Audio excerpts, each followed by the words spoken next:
En un xicotet poble envoltat de muntanyes vivia Maria, una xiqueta curiosa que sempre volia entendre tot el que sentia.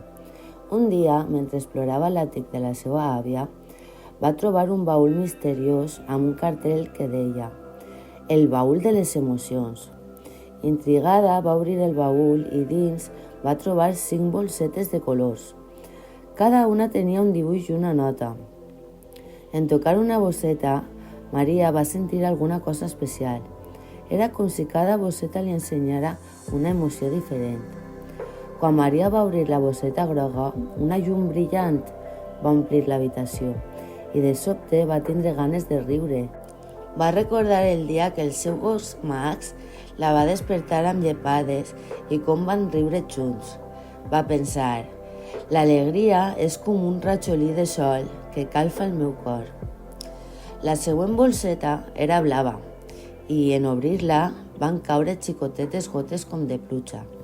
Maria va sentir ganes de plorar i va recordar el dia que la seva millor amiga es va mudar lluny. Va pensar, la tristesa és com un núvol gris que necessita deixar caure la pluja perquè el cel quede clar. Quan Maria va obrir la bosseta roja, va sentir una calor intensa i les seues mans volien estrenyar alguna cosa.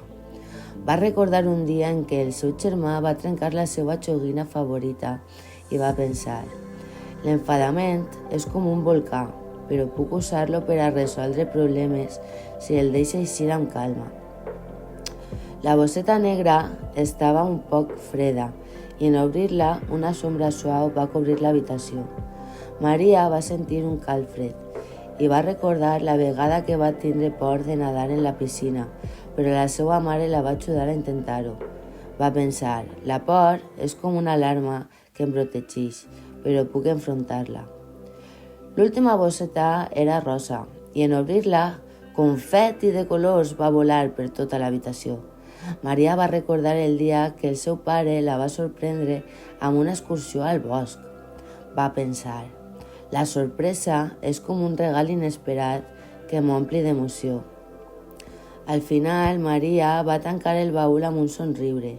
Havia après que cada emoció era important i que totes formaven part d'ella.